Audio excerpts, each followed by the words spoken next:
Over 70% of Americans live in homes with history. But what if that history wasn't just old paint, but a sealed iron door in your basement, covered in frantic scratch marks? That's exactly what happened to Ethan Miller in October 2023 when he snagged 1422 Oak Grove, a property priced so low it screamed too good to be true. At first, it was just a bargain. But after tearing up the ragged carpet in the basement, Ethan found his nightmare, a false floor. You might think buried treasure or a Cold War bunker. Nope. This house used to be the Blackwood Retirement Home, and 40 years ago, on a stormy night, 3 patients vanished without a trace. The place was permanently shuttered, the case left unsolved. Ethan is inside right now. He's decided to film the entire process as he breaks through that seal. Do you have the guts to watch until the very end when we finally find out where those 3 people went? My name is Ethan Miller, and I'm not an adrenaline junkie. I'm just a programmer trying to escape the ridiculous rent in the city. This place, 1422 Oak Grove, popped up on the market at a price I couldn't ignore. Half the average cost for a house in this Seattle suburb. The realtor mumbled something about outdated wiring and a weird damp smell. I nodded, thinking, who cares about a little funk? New paint and a dehumidifier will fix that. But from the moment I moved in, things felt off. It wasn't just a normal musty smell. It was the odor of something old, something buried, like air that hadn't moved in decades. The smell was thickest in the basement. The basement was small and cramped, covered in cheap, dated plywood floorboards. But strangely, it was topped with an old, tattered Persian rug, like someone was desperate to cover something up. Maybe they were just worried about termites, I rationalized, slicing through the rug with a utility knife. When the rug was rolled away, I clearly saw an unnatural cut in the plywood, forming a square near the corner. It wasn't a seam, it was a deliberate cutout. I grabbed a crowbar and pried it open. Under the cheap plywood was concrete. I sighed, a sewage line access, probably. But then I noticed the concrete patch was a distinctly different color and texture than the surrounding floor. It was darker, as if stained by something. And right in the middle of that patch, there was a rusty, almost buried, iron ring handle. I pulled the iron ring. It wasn't a drain cover. It was a metal trap door, perfectly square, sealed shut with 4 massive bolts. In that instant, a shiver of dread ran down my spine. This wasn't a wiring issue or a plumbing problem. This was something locked away. I decided to ask the neighbors. Old Mrs. Agnes, who had lived across the street for 50 years, was my best bet. Her face went pale when I mentioned the address, 1422. I asked her, "Hi, Agnes. I'm Ethan, the new owner of 1422 Oak Grove. Do you know why the house was so cheap?" Agnes looked up, her magnified eyes wide with alarm. "Cheap? It's cheap because no one would dare live there, young man. That was the Blackwood Retirement Home. It closed down around 1985. In one night, 3 people, 3 elderly patients just vanished without explanation. No bodies, no forced entry, no runaways. The police called it a mysterious disappearance and just closed the case. People whisper that someone buried them somewhere inside that house." The information made my stomach clench. Buried? Could the trap door be the answer? If people were trapped down there, why didn't the police find them? I returned to the basement with a sickening mix of cold dread and morbid curiosity. I had to know what was under that door. I took a wrench and started on the bolts. They were rusted, groaning like a tortured soul as I turned them. When the last bolt was off, I held my breath, wedged the crowbar into the seam, and yanked hard. The heavy metal door screamed a horrifying, "Kate!" and cracked open. Beneath it was absolute darkness and a blast of frigid air that hit my face, carrying a smell of not earth, not mildew. It was the smell of metal and something decaying slowly. I shined my flashlight down. It wasn't a room, it was a narrow stone staircase leading deep into the ground. And right on the underside of the metal door, the thing that made me scream and stumble back 3 steps, were deep, panicked scratch marks running in long streaks, clearly made by someone who was desperately trying to claw their way out of this hatch just before it was sealed and concreted over. And then I heard it. A faint whispering. It came from below, muffled, like someone calling my name through thick mud.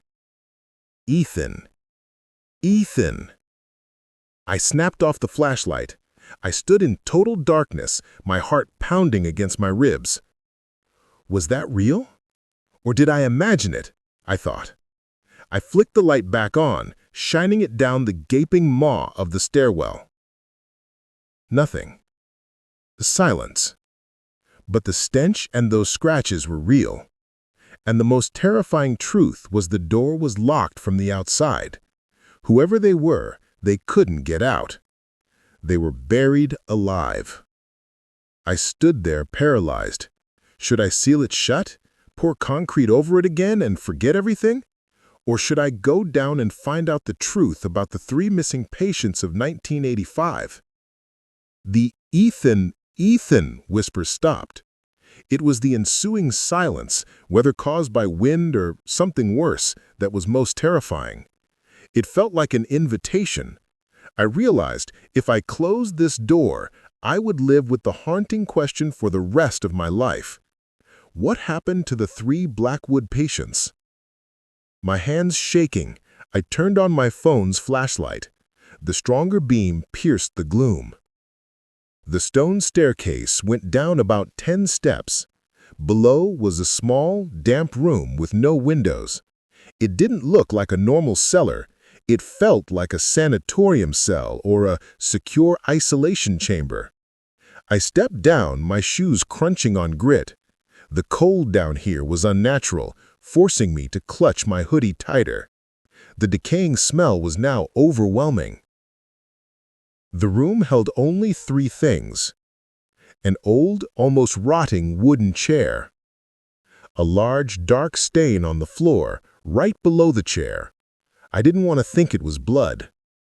And the most important find was a rusty, black leather-bound journal, crudely stuffed under the chair's leg.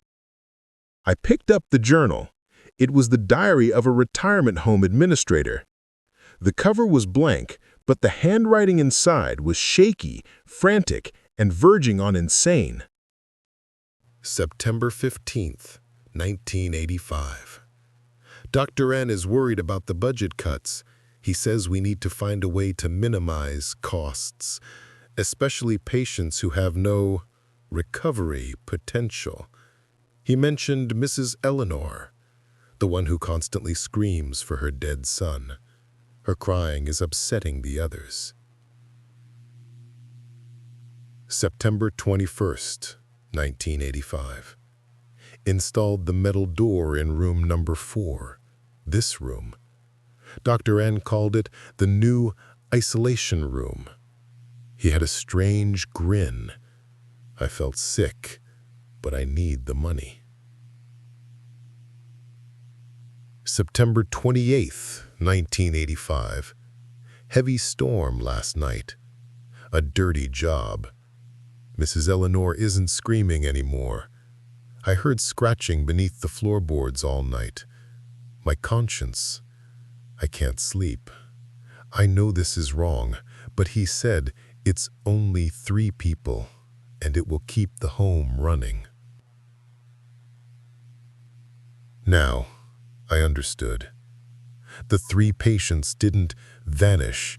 They were brutally murdered under the guise of cost reduction, and sealed in this isolation chamber, the room right under my basement floor. Blackwood Retirement Home was a slaughterhouse. The name Mrs. Eleanor stuck in my mind. I recalled Agnes's story. She said 3 people went missing. I decided to go back to Agnes's house and confront her with the journal as evidence. When I got back to Agnes's house, it was dark. Her face, under the porch light, looked like a stone mask. I placed the journal on her table. "Agnes, please tell me the truth. This is the Blackwood administrator's diary. 3 patients were killed and sealed in the basement. Mrs. Eleanor was one of them. Do you know, was anyone connected to them? Anyone with a close relationship?" Agnes looked at the journal, then slowly lifted her head to meet my eyes. Tears welled up, and a cold, twisted smile formed on her lips. "Mrs. Eleanor. She was my mother, young man," Agnes whispered. "They killed her because she was too loud. I told the police. I begged them to look, but they wouldn't listen." My blood ran cold. She's the victim's daughter. Agnes reached out and touched my arm, her touch unnaturally cold.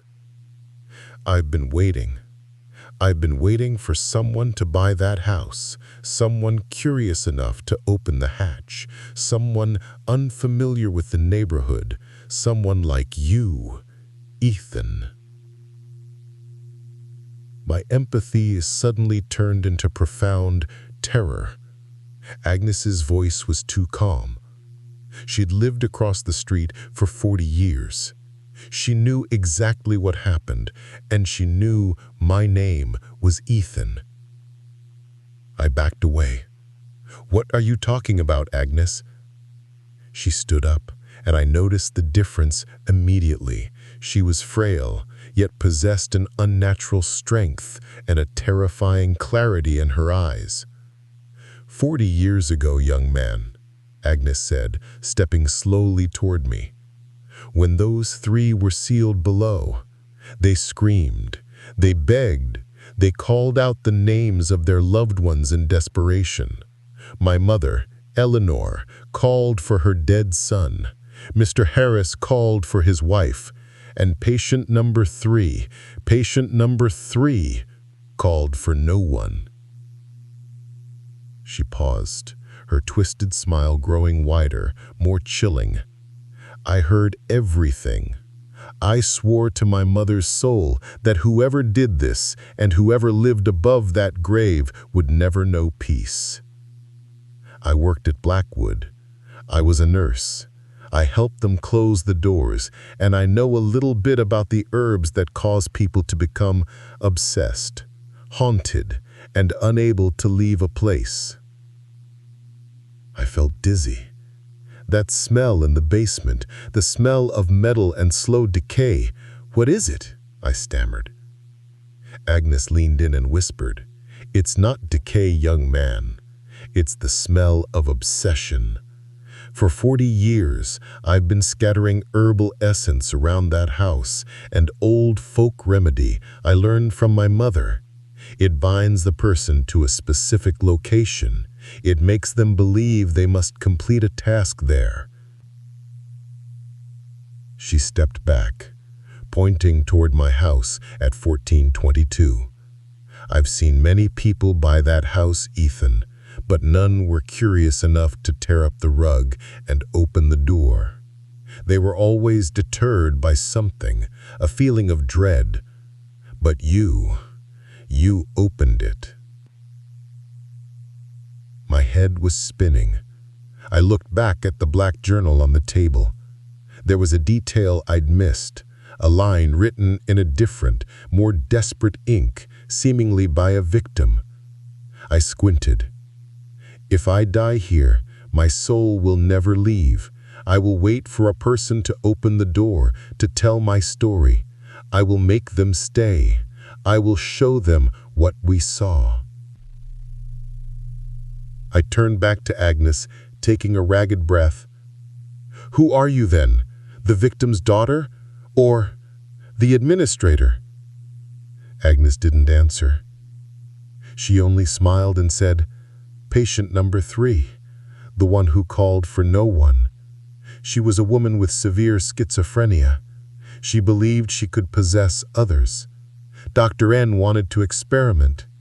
He didn't know she'd slipped him a dose of a strong sedative before he could lock the door. He died in terror, trapped in her body, and sealed in with the other 2.